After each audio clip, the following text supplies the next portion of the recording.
ஓம் நம சிவாய. வணக்கம் அன்பர்களே. இன்றைய ஆன்மீக பதிவில் காசிக்கும் சிவபெருமானுக்கும் உள்ள தொடர்பை பற்றி பார்ப்போம். காசி என்று அழைக்கப்படும் வாரணாசி உலகின் மிக பழமையான நகரங்களில் ஒன்று. சிவபெருமான் தனது மனைவி பார்வதி தேவியுடன் வசித்த இடம்தான் காசி. சிவபெருமானும் பார்வதி தேவியும் திருமணத்திற்கு பின்பு கைலாசத்தில் வசித்து வந்தனர். குளிர்காலத்தில் காசிக்கு சென்றனர். சிவபெருமான் காசியின் சுற்றுச்சூழலையும் எதிரொலிப்பையும் கண்டு அங்கேயே நிரந்தரமாக வாசம் செய்ய எண்ணினார். அந்த சமயத்தில் திவோதாஸ் என்ற மன்னன் காசியை ஆட்சி செய்து கொண்டிருந்தான். சிவபெருமானால் தனது முக்கியத்துவத்தை இழந்து விடுவோம் என்று பயந்தான். இதனால் பிரம்மனை நோக்கி ஆழ்ந்த தியானத்தில் ஈடுபட்டான். தான் எங்கு ஆட்சி செய்தாலும் எந்த கடவுளும் தெய்வமும் அங்கு காலடி எடுத்து வைக்கக்கூடாது என்று பிரம்மனிடம் வரம் பெற்றான். சிவபெருமான் தனக்கு பிடித்தமான காசிக்கு செல்ல முடியாததால் மிகவும் வருத்தமும் கோபமும் அடைந்தார். சிவபெருமான் திவோதாஸ் மன்னனை வற்புறுத்தவும் மன்னனின் மனதை மாற்றவும் சிவகணங்கள், சூரிய பகவான், பிரம்மன் ஆகியோரை அனுப்பினார். ஆனால் காசிக்கு சென்ற அவர்கள் காசியின் தெய்வீக தன்மையையும் சிறப்பையும் கண்டு அவர்கள் சிவபெருமானிடம் திரும்பவே இல்லை.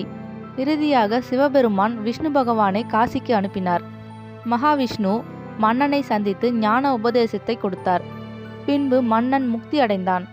பின்பு கைலாசத்திற்கு சென்ற விஷ்ணு பகவான் காசியில் வசிக்க சிவபெருமானை அழைத்தார். பின்பு சிவபெருமான் காசிக்கு குடியேறினார். தற்போது வாரணாசி என்று அழைக்கப்படும் காசி நகரமானது உத்தரப்பிரதேசத்தின் புனித நதியான கங்கை நதிக்கரையில் உள்ளது.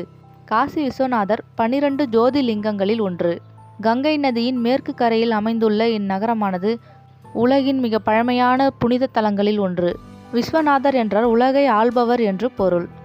ஸ்ரீ ஆதி சங்கராச்சாரியார், துளசிதாசர், ராமகிருஷ்ண பரமஹம்சர், விவேகானந்தர் போன்ற பல மகான்கள் இந்நகருக்கு வருகை தந்து காசி விஸ்வநாதரை தரிசனம் செய்துள்ளனர். காசி விஸ்வநாதர் ஆலயமானது கிபி 1194 ஆண்டிலேயே முகலாய படையெடுப்புகளால் பலமுறை இடிக்கப்பட்டது. குத்புதீன் ஐபக் என்ற முகலாய மன்னன் கோயிலை தரைமட்டமாக இடித்து தள்ளினான். பின்பு இந்துக்கள் கோவிலை மீண்டும் கட்டி கும்பாபிஷேகம் நடத்தினர்.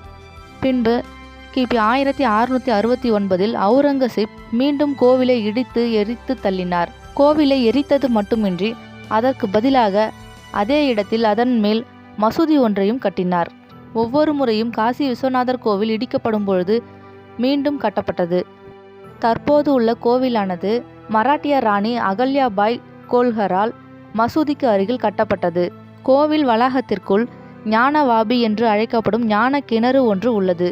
ஒவ்வொரு முறையும் முகலாயர்கள் கோவிலை இடித்து தள்ளிய பொழுது இந்த கிணற்றில்தான் சிவலிங்கத்தை மறைத்து வைத்திருந்துள்ளனர். காசியில் மரணமானது மிகவும் மங்களகரமானது மற்றும் புனிதமானது என்று மக்கள் நம்புகின்றனர். வாரணாசி உடல்களை தகனம் செய்வதற்கு மிகவும் பிரபலமான இடமாகும்.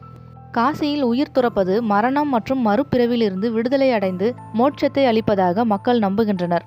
வாரணாசியிலுள்ள மணிகர்ணிகா காட் என்ற இடத்தில் உடல்களை தகனம் செய்வதில் மிகவும் பிரபலமான இடமாகும். காசி நகரத்தின் சுவாரஸ்யமான தகவல்களை அறிந்து கொண்டோம். காணொளியை கண்ட அனைவருக்கும் மிக்க நன்றி. மற்றுமொரு ஆன்மீக தகவலுடன் மீண்டும் சந்திப்போம். நன்றி.